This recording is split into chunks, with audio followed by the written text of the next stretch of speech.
So, a question that's come up a few times related to frequency distributions is, as we're working with them, how do we set up these class limits? The whole point of doing a frequency distribution is to make the data more simple, to make it easier to see what's happening in the data. And so some people are going through and if I copy this data here and put it in a new table, some people are going through and saying, okay, we want to follow exactly step by step. And this is not my math lab, so we don't have to have numbers to the nearest t. We want to have numbers that are easier to understand than what we started with. But some people are going through and they're taking the largest number, which is what the book says to do, 66,760 minus the lowest number, 66,760 minus the lower number here, so minus 22,529, and then dividing that by 7, and they get this number 6318.7. And they're using that as the class width, the 6319 maybe, or 6320. 66,320 is not a nice number. 5,000 is a nice number. 10,000 is a nice number. Halfway in between those, 7,500 is a nice number. Just as this low number here, 22,529, is not a nice number. And again, and I'm probably going to rewrite this whole chapter of the book, because I don't like it. Again, the lower class limit should be a nice number, and the class width should be a nice number. And so if I go in and I do graph histogram, and I pick my column, and I pick a nice number, let's say 20,000, that's a nice number, and I pick a width of, say, 7,500, again, a nice number, and I show the value above the bar, then it gives me 7 classes, and I know that one state or territory has a median income for males between 20,000 and 27,500. I know that none are between 27,500 and 3,500. I know that 15 are from 35 to 42,500. And these numbers are nice numbers. They're not messy numbers. Again, if some people use this number 22,529 and then they use this other number 6319 for the class width, the numbers are messy. I don't want to write these numbers down, 22,529, 28,848, 35,167, all the way through this list, much less type them in, much less look at them. I want to look at nice numbers when I work with a data set. So if I go and I do options and edit, again, starting at a nice round number. 20,000 is a nice round number. And really, practically speaking, yes, making 22,529 is a lot better than making $20,000, but those are approximately the same number. But then using 7,500 here for the width and hitting compute, again, the numbers on the x-axis just are nicer to look at. If I want to make a frequency distribution, they're going to be nicer to look at. And if you're working with making a frequency distribution, it's easier if you start with the histogram. And so I can go into my histogram here and I can put class or do income for males. And I can just go in here and do 20,000 to 27,499. For the next one, I can do 27,500 to 35,000. I can do, or 34,999, I think technically is what we would want there. Well, and then 35,000 to 42,499. And so on down the list. And then I can put in the frequency here.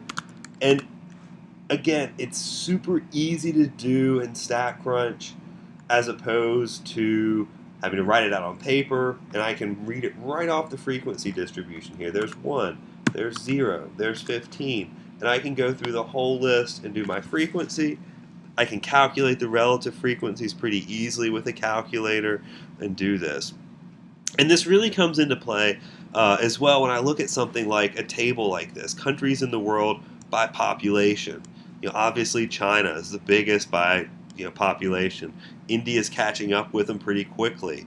The U.S.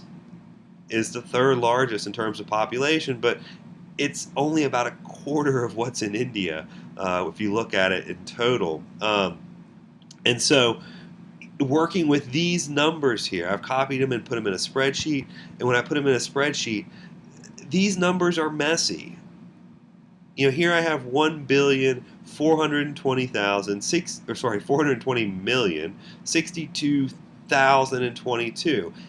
That's not an exact number. That's an estimate. It's not exact. They say there are 1.4 billion people in China. That's a pretty close number if you just use the billions. What we can do is we can round it to the nearest million if we're interested in that, because again, in the U.S., 329 million people. This 93,000 is meaningless. It's not probably exact in that case. And so what I did was I copied these numbers over, and we have all the original numbers here, but what I did was I went ahead and just converted them to millions. 1,420 million is 1.42 billion people. And so I divided this by a million, rounded it to 0 decimal places, and I've got all these numbers here. And we go through our list, and we get down to the bottom here, and there's a bunch of zeros, right? The Maldives, they don't have a million people. Guadeloupe, Vanuatu, all these countries, Grenada, Aruba, Cayman Islands, the Holy See at the very bottom with 799 people. Definitely not a million people there. We want to round it to the nearest number. Am I worried about these zeros? Well, if I throw it into StatCrunch here, here I have a table with all the countries listed out, their 2019 population, and even for these large numbers here, StatCrunch uses scientific notation because it doesn't want to list out all those numbers. But once I've converted it to millions, 1,420 million here, then we can see this data. And if I go into StatCrunch and I just ask it to make a histogram, I look at the population in millions and I hit compute, then the nice thing is it summarizes this for us, and it divides these up. It picks a nice number. It picks 100 million as the rounding number. That's a good round number.